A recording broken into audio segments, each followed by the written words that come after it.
Hello everyone. In this lesson, we will analyze the stabilization chips exactly by the author of the effect. How do we remove the same jelly effect? Let's analyze in principle how stabilization is built in the Warp Stabilizer plugin, and also talk about how we can remove this grease when we shoot at an exposure of 1/50th. And yes, the author effect allows you to do this. So, well, first of all we will analyze our jelly effect. We go to the effect controls, right-click the Distort Warp Stabilizer, or just here in the tracker window, which you can call, if you don't have it, by clicking Windows and Tracker. Yes, perhaps we'll just use the tracker, Warp Stabilizer, and wait.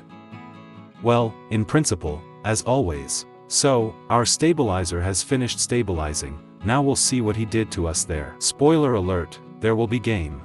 And it seems like everything is more or less normal. But here we just swam. This obviously cannot be used and it needs to be fixed. In Prime Pro, we just cut out and made a mask, but here everything is a little different. In order for us to understand what warp stabilization is and, in principle, how it is built, let's go to the advance, click the child analysis and wait again. By the way, about the warp stabilizer itself. In principle, in most cases, well, almost 99 out of 100, a warp stabilizer is enough if you know how to use it correctly.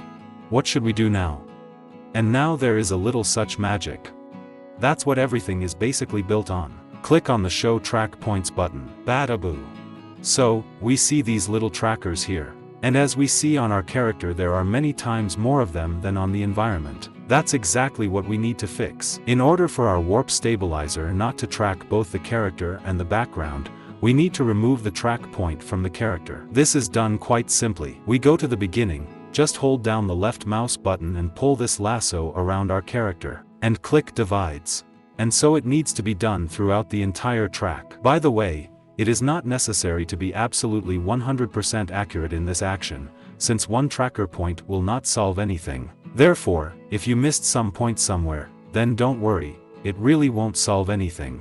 After we have removed all the points we don't need to reach the end of our video, now we go back to the beginning, go to the effect control and press the Show Track Point button again. You can immediately see what the result was before and after. So, here I noticed a place that it seems like we didn't delete something here. Click again, found the track point. Yes, there are points here that we have not deleted, and it's not one or two, there are a lot of them. Just select them again and delete them. Okay, we removed the points that were bothering us. Now we click the track points again, turn off this function, go back to the beginning, check. Yes, you see, this is the shaking. Afterwards we will clean it up. Basically, if you don't pay attention to this rubbish, then we got a fairly smooth and more or less sane picture.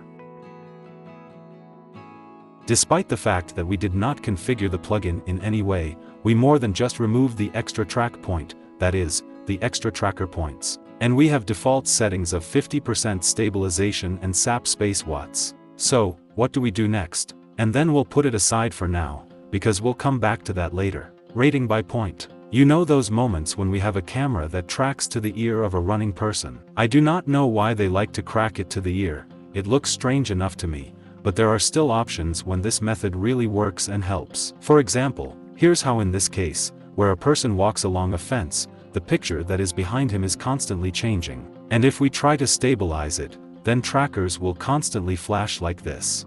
Also, a huge disadvantage of this situation is that this frame was shot at 25 frames per second and with a shutter speed of 1/50th, which, in principle, gives us this hemorrhoid grease. And yes, he will be in each of these videos that we will edit today. But to make it more interesting when it's difficult, we will also need a tracker window. Select the stable motion, select the point, move to our ear, increase the area, and also increase the second area, and then just click on the eyes forward. Okay, now we just have to wait. If, as in this case, the tracker flew off, then there's nothing to worry about. Just click on the space bar as soon as we saw it. Press the control and the arrow to the left and rewind 2 frames back, depending on how much the tracker flew off and how soon you noticed it. I managed to do it in 2 frames, and then we click on the forward analysis again and, accordingly, we directly monitor the frame while it is cracking so that we don't have to do it again. After our tracker has finished its work, click on these targets, select our layer.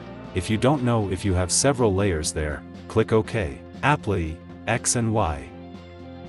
OK, and we observe such a thing. we actually have the camera glued to our character's ear. But in my case, I don't want it to be so much and for us to have a frame so much. What to do for this, in order to leave the stabilization on the ear of our character? To do this, go back to the beginning, right-click on the free space on the timeline, click New Camera. We choose a set of 50 mm. Click OK. Once again New, No Project. A no object is just a null object, if translated literally. What is he doing? In fact, this is a point that retains all the coordinates that you specify to it. That is, in this case, we will indicate to her the coordinates are the same as those of our tracker. It is also necessary to transfer the project in our frame to a 3D layer. To do this, click here in the last parameter, where the cube is drawn. If you do not display these parameters, then just press the toggle key. Okay, what do we do next? Select our layer, click on it with the English A key. We have opened the anchor point parameter. This is the reference point of our video file. We should open exactly the same reference point in the null project. Now just click on the reference point, press the keyboard shortcut Ctrl+C and insert all the data into our null object. Also, if you are doing stabilization by position and rotation, and if you are doing stabilization by position, rotation and size, then we need to copy this data to the null project as well. Next, press the Alt key to 0 and click on the watch. And now we prescribe a simple formula. If you have the 19th or 20th version of the author of the effect, then you will not even be able to prescribe it completely, you will simply have it. We write smuf. Here she just appeared to me. So, what does this expression mean? Smuf means smudge and we will have 5 frames smudge every 2 seconds and click on the free space. We drag the spiral opposite the camera to our 0 object. Now let's see what we got. In principle, I am satisfied with the result. Creating a new Jasmine player. Click on the effect control with the right mouse button Distort Transform and set the scale to 110. There you already need to select the magnification size for your frame. And we have come to the most interesting. Stabilization has already been carried out here in order not to waste time. Namely, we are interested in these greases.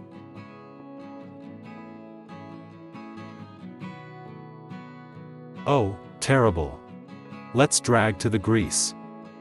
And how do we remove this hemorrhoid grease, which, well, we don't need? In fact, in the Author Effect program, starting from the version 2000 of the 19th year, it is very easy to do this. To do this, select our clip, right-click on the effect Control Blur and Sharpen Camera Shake to Blur, select 9 frames. We need maximum quality. We put the sensitivity shake at 100%. He's for us. In general, you can now look at the result before and after. In the same way, we go through the rest of the frames.